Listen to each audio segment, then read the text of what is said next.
And out there, class A4, class group A and B, AC, unmodified streeter motorcycles. Not a big field out there. There was 2, 4, 6 entrants. I think we've got one failed there on the start line, 4 out on the track.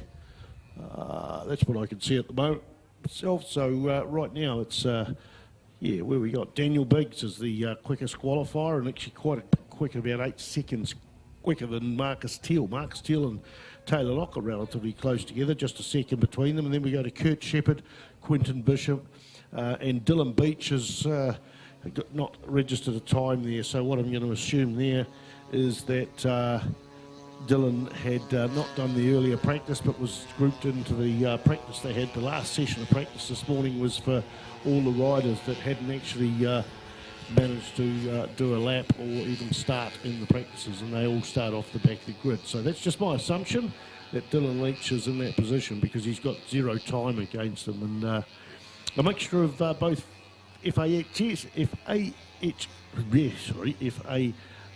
fielding high school and Freiburg High School from Palmerston North. All of the competitors in this class are from there. As they see the white flag out there, this is the same flag system they have at the New Zealand Superbikes. In fact, it's an MNZ standard. You've got the green for the start. I actually haven't looked to see whether they're using the start lights or whether they're using a start flag. I've been concentrating on other things. So normally it's green for a start. Last lap is a white flag.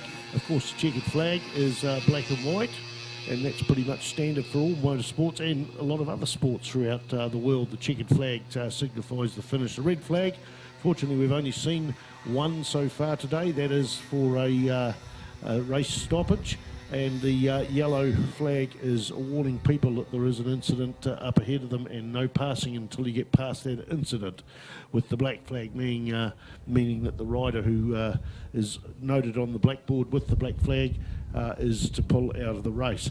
Right, Marcus Teal has gone through there. Now, Marcus Teal was second in the qualifying, and something's changed there. He was running around at a 144. Well, now he's smashed out a 133.357 to eat up the opposition. Daniel Biggs is running around the 137. So Daniel Biggs there qualified in the 36s, 136, and is now slower than where he qualified in, whereas Marcus Teal was pulled up something substantial in terms of one out of the bag. So back in the third place, Taylor Locke there, and Taylor Locke there in third place with Kurt Shepherd there, rounding up the tail end of the field. Kurt Shepherd is in on 554 bike, is in the 4th spot there. There's the checkered flag, goes to Marcus Teal.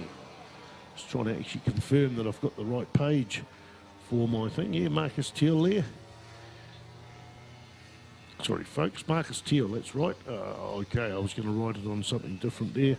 Going to try and write down the colours of these bikes, but as I did that, Daniel Biggs comes through and almost slowed to a stop coming across the start-finish line. He pulls over to the inside of the field. That's a wise thing to do. You never know who's coming along in behind you, and when there's a gaggle of bikes, you might be concentrating on who's next to you. It's all about safety, because even these bikes colliding at a slow speed, the relatively slow speed they are, can cause issues. So Taylor Locke there comes through in third place, and it's going to be Kurt Shepherd there in 4th spot. Kurt Shepherd on the bike number 554. Okay, that's it. These bikes, this race class, sorry, is brought to you by Suzuki New Zealand. Up next is the Eurobike wholesale class.